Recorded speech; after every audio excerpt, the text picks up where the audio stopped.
को जब कुछ भी दिक्कत होता है तो एक दर्द होता है, एक आह होती है।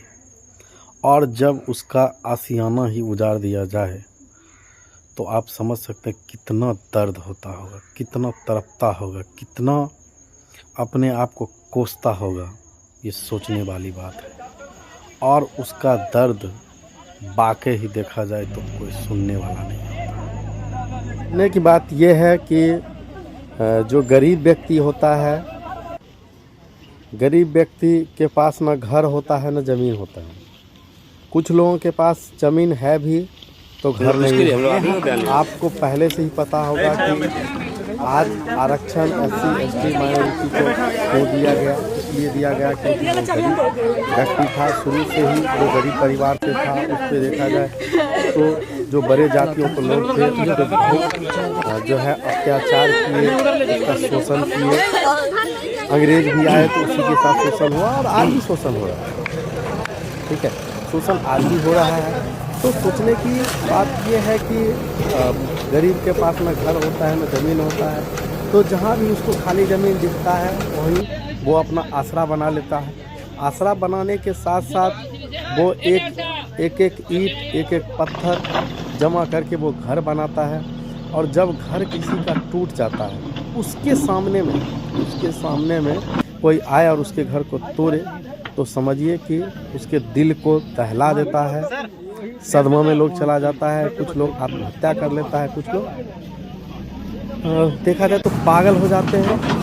तो इस पे सरकार को भी एक निगरानी करनी चाहिए। जिनको भी घर तोड़ रहे हैं या जो भी कर रहे हैं उनको एक वैकल्पिक जगह दे, उनको प्रधानमंत्री आवास योजना के तहत घर बनवा दे, यानी जो भी सुविधा है उसको करवा दे। कुछ लोग बहुत जगह जो देखिए होता क्या है कि करता कुछ लोग है, पढ़ता और तेजी है।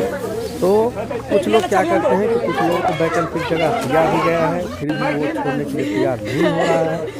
तो इस वजह से भी होती है, कहीं आप जाइएगा तो मुद्दा मचाया जाता है। तो बहुत सारी बातें हैं, ठीक है। लेकिन एक चीज़ और समझने की बात है, इससे पहले जो बिहार में सरकार थी 20 वर्षों से नीतीश कुमार ही मुख्यमंत्री थे, अभी भी नीतीश कुमार ही मुख्यमंत्री हैं, तो इससे पहले बुलडोजर एक्शन नहीं दिखा था। लेकिन अचानक से ये जो नया सरकार गठन हुई है 10 दिन, हमको लगता है कि 10 दिन से ज़्यादा भी नहीं हुआ है। और इस 10 दिन के अंदर बिहार में देखा जाए तो मंत्रिमंडल का गठन हो गया है। लेकिन इस 10 दिन में पूरे बिहार में देखा जाए तो पूरे हड़कंप मचा हुआ है, हर जगह बुलडोजर एक्शन देखने को मिल रहा है। कुछ मामलों में देखा जाए तो सही भी है, क्योंकि सरकार के पास अपनी ज़मीन तो होती नहीं है। तो जो भी ज़मीन अवैध रूप से सरकारी ज़मीन पर कब्जा किए रहते हैं, जो गैरमजरूआ होता है,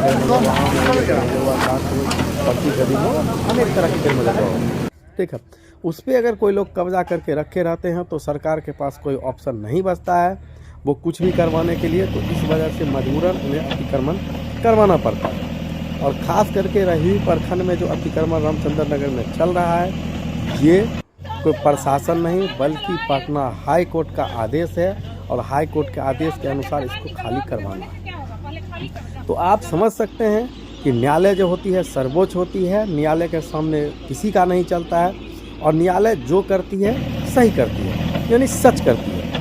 तो जो भी हो, सरकार कैसे न्यायालय से वो अपना बताती है कि आप छोड़ दीजिए, तोड़ दीजिए, जो भी हो। तो सबसे बड़ी बात है, सोच के चलिए कि जो लोग अपना घर बनाए, जिसका घर टूट गया, वहाँ के जो भी ग्रामीण हैं उनमें आक्रोश भी है।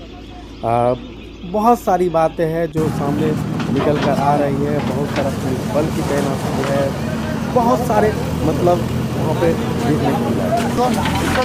अब सोचिए वहाँ पे किस तरीके का प्रबंध किया गया था। अगर कोई घटना होती है तो घटना के कारण एम्बुलेंस, फायर ब्रिगेड सारा चीज़ किया गया, लेकिन